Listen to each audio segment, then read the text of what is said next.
Ya, ini Tessa sudah muncul, Nak. Sudah. Ya, Saya mulai. Ini keren Tessa ya, ndak ada halangan. Kau tinggal di mana, Nak?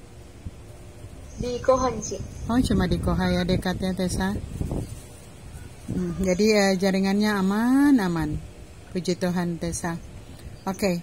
Baik, Tessa akan mempresentasikan tentang materi modul 6, yakni bahasa laporan hasil penelitian dan hasil kegiatan. Sekali lagi yang ditekankan di sini adalah tentang bahasa proposal, tentang bahasa laporan hasil penelitian dan hasil kegiatan. Jadi lebih kepada bahasanya. Soal struktur dan lain sebagainya, sekedar Tessa akan memberikan sedikit penjelasan, tetapi lebih detailnya dari struktur-struktur itu kita akan bahas pada materi metodologi penelitian.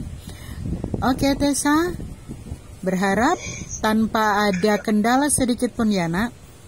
Langsung sayang. Perkenalkan, nama saya Tessa Untul. Saya akan mempresentasikan mengenai bahasa laporan hasil penelitian dan hasil kegiatan.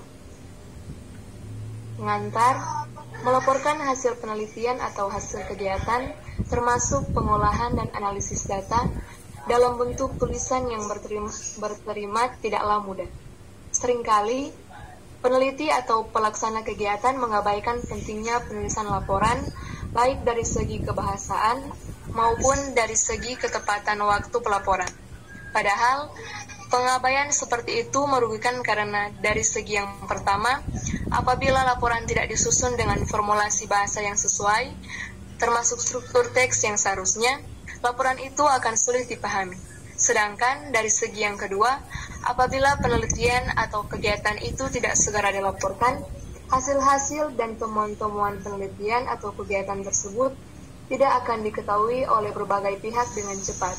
Selain itu, apabila penulisan dan pempublikasian penelitian atau kegiatan segera dilakukan, manfaat teoritis dan praktis penelitian atau kegiatan itu juga dapat segera dirasakan. Model teks laporan. Laporan penelitian dan laporan kegiatan disusun menurut struktur teks tertentu. Struktur teks itu terdiri atas tahapan-tahapan yang direalisasikan oleh band-rem mikro yang sesuai dengan isi dan fungsi tahapan-tahapan tersebut. Pertama, abstrak. Abstrak merupakan bagian yang sangat penting dalam laporan penelitian. Abstrak menjadi bagian yang tidak terpisahkan dari laporan itu sendiri secara keseluruhan. Oleh sebab itu, sebagai ringkasan, abstrak berfungsi secara sosial untuk menjelaskan keseluruhan isi penelitian yang meliputi 1. Masalah yang diteliti dan atau tujuan penelitian, 2. Metodologi penelitian, 3. Temuan yang dihasilkan dan pembahasan, serta 4. Simpulan implikasi dan atau saran. Kedua, pendahuluan. Pada laporan penelitian, pendahuluan merupakan tahapan yang berfungsi untuk menyatakan latar belakang penelitian yang telah dilaksanakan, permasalahan yang diteliti, tujuan penelitian, manfaat penelitian, pentingnya masalah itu diteliti, dan pendekatan atau metode atau teknik yang digunakan untuk mencapai tujuan tersebut. 3. Landasan teori dan tinjauan pustaka. Tahapan landasan teori dan tinjauan pustaka berisi dua hal. Yang pertama adalah landasan teori yang berfungsi untuk menyampaikan ulasan teori yang digunakan untuk memecahkan masalah yang diteliti, dan yang kedua adalah tinjauan pustaka yang berfungsi untuk menyatakan perbandingan antara penelitian dan yang dilaporkan itu dan penelitian sebelumnya. 4. Metodologi penelitian. Tahapan metodologi penelitian berisi sajian tentang pendekatan, metode, dan teknik penelitian yang diterapkan pada penelitian yang dilaporkan, termasuk langkah-langkah yang ditempuh. 5. Hasil penelitian dan pembahasan. Tahapan hasil penelitian dan pembahasan terdiri atas dua hal yang berbeda. Hasil penelitian dan pembahasan. Pada laporan penelitian, kedua hal itu dapat dijadikan satu bab dengan nama hasil penelitian dan pembahasan, atau dijadikan dua bab masing-masing dengan nama hasil penelitian dan pembahasan. 6. Penutup. Bab penutup merupakan tahapan terakhir pada struktur teks laporan penelitian. Tahapan ini biasanya mengandung dua unsur, yaitu simpulan dan saran. Selain kedua unsur itu, implikasi penelitian juga sering dimasukkan ke dalam tahapan tersebut. 7. Daftar pustaka dan lampiran. Daftar pustaka dan lampiran tidak dimasukkan ke dalam struktur teks laporan penelitian, meskipun dua hal itu penting.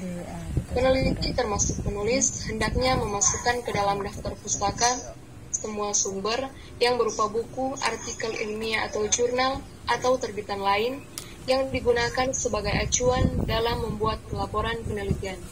Aspek yang juga perlu dicermati adalah bahwa peneliti hendaknya memiliki secara konsisten salah satu model penulisan sesuai dengan konvensi yang berlaku, misalnya model yang dikeluarkan oleh APA atau American Psychological Association. Teks laporan kegiatan. 1. Ringkasan. Ringkasan merupakan dan abstrak itu sama. Abstrak laporan kegiatan lebih cocok disebut ringkasan karena lebih merupakan intisari dari keseluruhan kegiatan yang dilakukan. Ringkasan laporan kegiatan mengandung unsur-unsur: 1. Tujuan kegiatan, 2. Deskripsi kegiatan, 3. Pelaksanaan kegiatan, serta 4. Saran. 2. Pendahuluan. Tahapan pendahuluan pada laporan kegiatan berfungsi untuk menyampaikan latar belakang kegiatan yang dilaksanakan, gambaran tentang jenis dan bentuk kegiatan, tujuan, manfaat, serta strategi yang digunakan untuk melaksanakan kegiatan tersebut. Genre yang digunakan berupa deskripsi dan atau meliputi eksposisi. 3. Deskripsi kegiatan. Tahapan deskripsi kegiatan berisi paparan tentang nama kegiatan, lokasi kegiatan, waktu kegiatan, dan pelaksana kegiatan. Nama kegiatan yaitu kegiatan yang dilaksanakan itu sendiri. 4. Pelaksanaan kegiatan. Tahapan pelaksanaan kegiatan berisi rangkaian tata cara pelaksanaan kegiatan. Tahapan ini berfungsi untuk menguraikan kegiatan yang dilakukan, strategi yang digunakan dalam melakukan kegiatan, kendala yang dihadapi, dan langkah-langkah yang ditempuh dalam mengatasi kendala tersebut. 5. Penutup. Di satu sisi, tahapan penutup berisi pernyataan simpulan bahwa kegiatan yang dimaksud telah dilaksanakan dengan baik dan bermanfaat. Di sisi lain, tahapan tersebut berisi saran-saran untuk perbaikan kegiatan yang akan datang. 6. Daftar pustaka dan lampiran. Meskipun daftar pustaka dan lampiran itu penting, seperti telah diuraikan pada pembicaraan tentang daftar pustaka dan lampiran untuk penelitian di atas, dua hal juga tidak dimasukkan ke dalam struktur teks laporan kegiatan. Penyajian daftar pustaka diletakkan di belakang setelah bab-bab inti. Lampiran merupakan materi pendukung yang diletakkan di bagian belakang, di luar bab-bab inti teks laporan kegiatan. Struktur teks dan hubungan genre. 1. Laporan penelitian. Menulis laporan penelitian merupakan rangkaian kegiatan setelah penelitian dijalankan berdasarkan proposal yang telah didesain sebelumnya. Laporan penelitian mengandung unsur-unsur yang saling terkait. Laporan penelitian yang lengkap menurut Partridge dan Sterfield 2007 mengandung unsur-unsur sebagai berikut.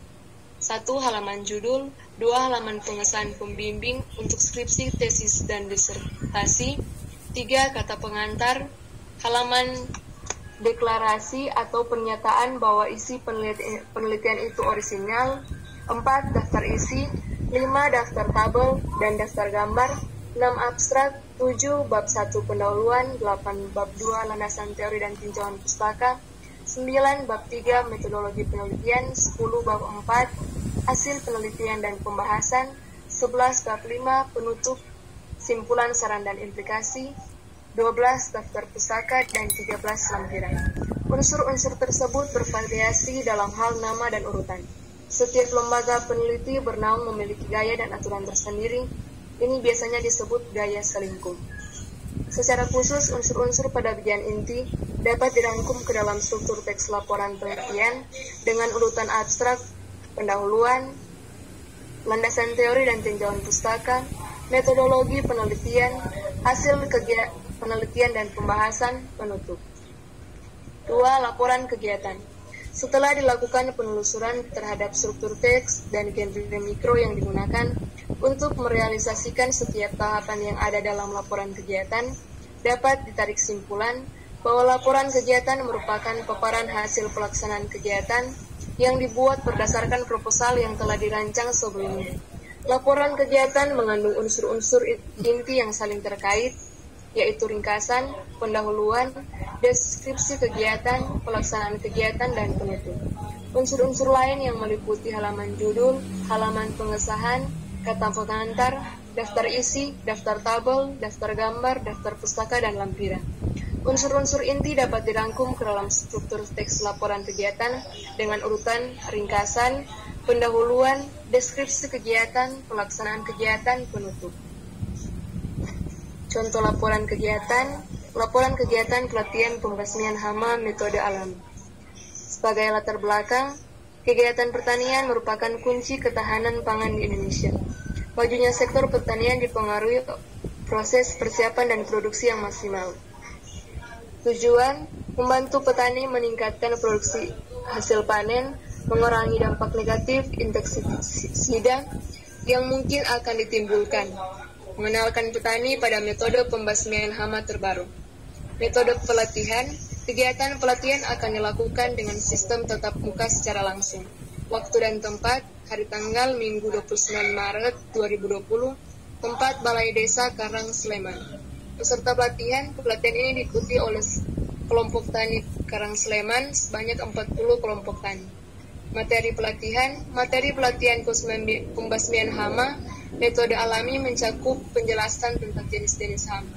Dijelaskan pula dampak positif dan negatif penggunaan predator alami untuk membasmi hama.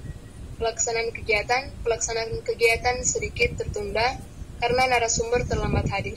Selain itu, kegiatan praktik di lapangan juga tertunda karena cuaca kurang mendukung.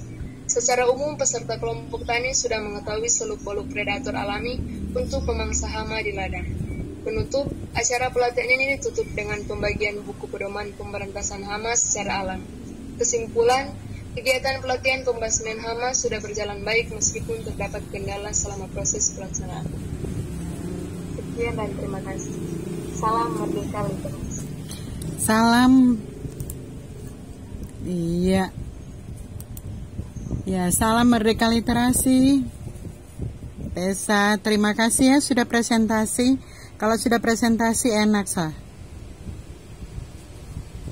Oke.